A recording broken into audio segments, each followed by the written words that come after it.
آئیے آج جانتے ہیں مہینوں کے بارے میں اور سال کے بارے میں۔ ایک طرف آپ کو دکھ رہا ہوگا اسلامی یعنی قمری مہینوں کے نام، دوسری طرف انگریزی مہینوں کے نام جسے شمسی مہینہ بھی کہتے ہیں۔ اب دیکھیں، یہ جو اسلامی مہینہ یعنی قمری مہینہ جو شروع ہوتا ہے وہ محرم الحرام کے مہینے سے، یہ پہلا مہینہ ہوتا ہے، اور ادھر جنوری سے شروع ہوتا ہے، یہ پہلا مہینہ ہوتا ہے۔ ابھی جو چل رہا ہے مہینہ، یہ اسلامی مہینے کے اعتبار سے ذوالحجہ کا مہینہ چل رہا ہے، اور ادھر دیکھیں گے تو یہ جون چل رہا ہے۔ اب دیکھتے ہیں کہ کیا مہینوں کا ذکر، سال کا ذکر قرآن میں بھی کہیں پہ ہے؟ تو دیکھتے ہیں سورہ توبہ سورہ نمبر 9 آیت نمبر 36 میں اللہ رب العزت فرماتا ہے، ان عدت الشہور عند اللہ اثنا عشر شہرا فی کتاب اللہ یوم خلق السماوات والارض۔ اگر اس کا ترجمہ دیکھیں گے تو آپ کو معلوم ہو جائے گا کہ اللہ فرماتا ہے کہ بے شک مہینوں کی گنتی اللہ کے نزدیک 12 مہینے ہیں اللہ کی کتاب میں، جب سے اس نے آسمان اور زمین بنائے۔ اب غور کریں کہ ان مہینوں کا ذکر اللہ رب العزت نے اپنے مقدس کلام میں بھی فرمایا ہے۔ اب دیکھتے ہیں یہاں سے جو ہمیں سبق ملتا ہے وہ یہ کہ ابھی یہ اسلامی اعتبار سے یہ آخری مہینہ چل رہا ہے، کچھ دنوں کے بعد نیا سال شروع ہو جائے گا، یعنی ابھی ہجری کے اعتبار سے 1446 چل رہا ہے۔ اس کو اردو میں یوں دیکھ لیں گے، اور یہ مہینہ گزرنے کے بعد یہ سال بدل جائے گا اور پھر 1447 ہو جائے گا، اور ابھی انگریزی کے اعتبار سے 2025 چل رہا ہے۔ اب دیکھیں کہ یہ دونوں میں فرق کیوں ہے؟ تو یہ جو 2025 چل رہا ہے اس کا تعلق حضرت عیسیٰ علیہ السلام کے زمانے سے ہے۔ حضرت عیسیٰ علیہ السلام کے زمانے سے ہے کہ عیسیٰ علیہ السلام کے زمانے سے جس تاریخ اور مہینے کا شمار کیا جاتا ہے اسے ہم عیسوی کہتے ہیں۔ کیا کہتے ہیں؟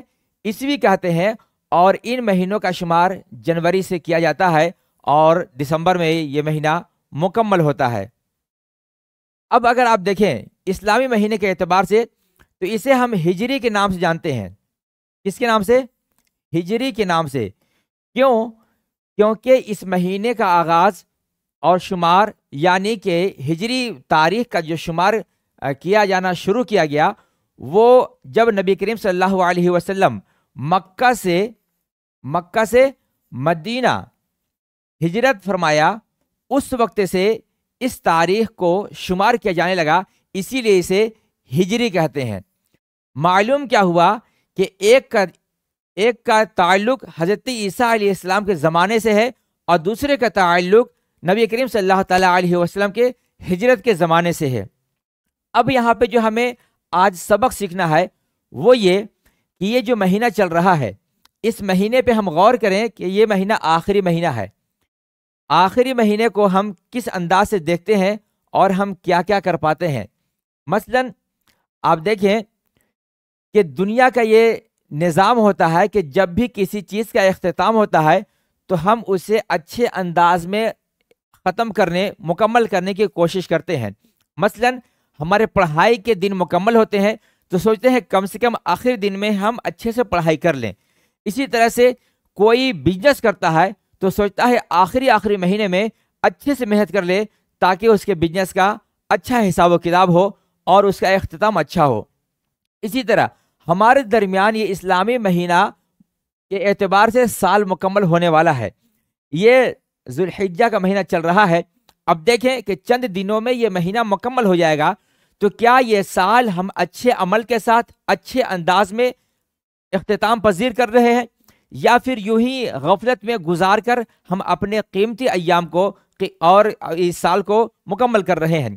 میں بتانا چاہوں گا کہ چند دنوں کے بعد جب یہ سال مکمل ہو جائے گا تو پھر دوسرے سال کا آغاز ہو جائے گا، یعنی کہ 1447 کا آغاز ہو جائے گا۔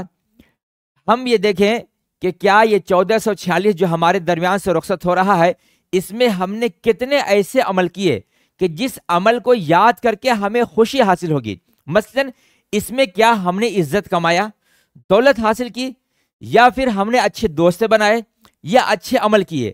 اگر یہ سب پازیٹیو ہیں، یہ سب آپ کے اعتبار سے بہتر ہوئے ہیں، تو واقعی یہ سال آپ کے لیے بہتر گزرا.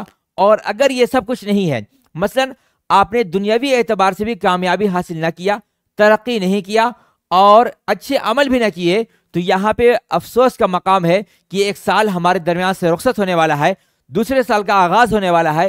اس اختتام پہ اور آغاز پہ ہمارا کیا حل ہوگا؟ اس سے مراد یہ ہے کہ ہم اپنے عمل کا جائزہ لیں کہ کیا ہم اس جو سال کا اختتام کر رہے ہیں، اس سال کے اختتام پہ ہمیں خوشی ہوگی یا افسوس ہوگا. لہٰذا جو حضرات اس سال کو اچھے کام کے ساتھ اپنے کامیابی کی طرف قدم آگے بڑھاتے ہوئے گزارا، وہ یقیناً خوش ہوں گے کہ ہاں ہم نے اس گزرتے ہوئے سال میں بڑی کامیابی حاصل کی، نیکیاں کی. روزہ رکھنے والے کہیں گے ہاں میں نے 1 مہینے کا روزہ رکھا. نماز پڑھنے والے کہیں گے میں نے 1 سال تک نماز ادا کیا. اسی طرح جسے حج کرنے کا شرف حاصل ہوا، وہ کہیں گے ہاں اس سال میں نے یعنی 1446 میں نے حج کا شرف حاصل کیا. اور اگر یہ سب نہیں ہوا ہے تو پھر ہمارے لیے افسوس کا مقام ہے کہ ایک گزرے ہوئے سال میں اگر ہم نے نماز کی پابندی نہ کی، روزہ بھی ادا نہ کیا اور بھی اچھے عمل نہ کر پائے، تو ہمیں غور و فکر کرنے کی ضرورت ہے. آخر میں جو میں پیغام دینا چاہوں گا کہ جس طرح سے ہم جنوری آنے پہ، یعنی جب سال آتا ہے اور جنوری مہینہ آتا ہے، تو ہم اس میں بہت سارے کام کرنے کا ارادہ کرتے ہیں. مثلا میں کلاس جوائن کروں گا، میں جم جوائن کروں گا، میں فلاں کام کا آغاز کروں گا، میں فلاں کام کروں گا. اس طرح بہت سارے منصوبے ہوتے ہیں اس مہینے کے اعتبار سے. لیکن اب میں پوچھنا چاہوں گا کہ اسلامی مہینے کے اعتبار سے یہ جو سال کا آغاز ہونے والا ہے، یعنی محرم کا مہینہ بہت جلد ہمارے درمیان آنے والا ہے. تو کیا ہم نے بھی پلاننگ کر رکھا ہے کہ ہم بھی کچھ اس سال میں نیا کریں گے؟ جیسے ہی محرم آئے گا ہم گناہوں سے توبہ کر لیں گے، ہم برے دوستوں کو چھوڑ لیں گے، ہم برے کاموں کو چھوڑ دیں گے، تو یقیناً آپ کا یہ سال کا آغاز بہتر ہوگا.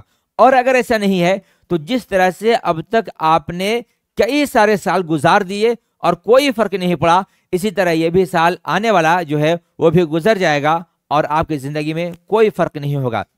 لہٰذا یہ پختہ ارادہ کریں کہ اس سال کا اختتام بھی، یعنی 1446 کا اختتام بھی ہم اچھے کام کے ساتھ کریں گے، اور 1447 کا آغاز بھی ہم اچھے کام کے ساتھ کریں گے، تاکہ آغاز بھی بہتر ہو اور اختتام بھی بہتر ہو. آخر میں بس اتنا کہنا چاہوں گا کہ ہم سب ہر چیز کا جائزہ لیتے ہیں اور دیکھتے ہیں کہ ہمارے پاس کیا ہے کیا نہیں ہے. مثلا دولت کتنی ہے اور ہمارے پاس جو خرچ کے طریقے ہیں وہ کتنے ہیں. مثلا آمدنی کتنا ہے، خرچ کتنا ہے، اچھے دوست کتنے ہیں، برے دوست کتنے ہیں. اسی طرح سے بہت ساری چیزوں کا ہم جائزہ لیتے ہیں. تو آج ایک اور جائزہ لے لیں. مثلا ہمارے پاس کتنے ایسے لوگ ہیں جو ہمیں بھلائی کی طرف بلاتے ہیں، نیکی کی طرف بلاتے ہیں، اچھائی کی طرف بلاتے ہیں، کامیابی کی طرف بلاتے ہیں، یا اس کے برعکس کتنے سارے ایسے لوگ ہیں جو ہمیں تباہ کرنا چاہتے ہیں، ہمیں راہ سے بھٹکانا چاہتے ہیں، ہمیں ناکام کرنا چاہتے ہیں، ہمیں گناہوں کی طرف لے جانا چاہتے ہیں، ہمیں ہماری دنیا اور آخرت کو تباہ کرنا چاہتے ہیں. تو پھر ہمیں غور و فکر کرنے کی ضرورت ہے کہ ہم دونوں کا جائزہ لیں. اگر آپ کے پاس ایسے لوگ ہیں جو برائی سے روکتے ہیں اور بھلائی کی طرف بلاتے ہیں، جو آپ کو نیک بنانا چاہتے ہیں، جو آپ کو کامیاب بنانا چاہتے ہیں، تو واقعی آپ اچھے ہیں، خوش نصیب ہیں. اور اگر ایسا نہیں ہے، آپ کے دوست بے شمار ایسے ہیں جو برائی کی طرف بلاتے ہیں، جو بے شمار ایسے دوست ہیں جو آپ کو ناکام کرنا چاہتے ہیں، آپ کو نشہ ور بنانا چاہتے ہیں، آپ کو نشری بنانا چاہتے ہیں. تو پھر آپ کو یہاں پہ غور و فکر کرنے کی ضرورت ہے. لہٰذا ایک ٹیم بنائے، ایک دوست بنائے، ایک ایسا ساتھی بنائے جو آپ کو برائی سے روکے اور بھلائی کی طرف لے جائے. اور پھر آخر میں اتنا کہ ہم سب اس پورے سال کا جائزہ لیں کہ ہم نے اس پورے سال میں کتنی نیکیاں کمائی اور کتنے گناہ. اگر آپ نے زیادہ نیکی کی ہے تو واقعی آپ کے لیے سال بہتر گزرا ہے، اور اگر آپ نے زیادہ گناہ کیا ہے تو آپ کو یہاں پہ افسوس کرنے کی ضرورت ہے، توبہ کرنے کی ضرورت ہے، اور برائی سے بچنے کی ضرورت ہے، اور اچھے ارادے کے ساتھ، سچی توبہ کے ساتھ قدم آگے بڑھانے کی ضرورت ہے۔ انشاءاللہ اگر اس انداز سے آپ نے اس سال کا اختتام کیا اور نئے سال کا آغاز کیا تو انشاءاللہ آنے والا سال آپ کے لیے بہتر ثابت ہوگا۔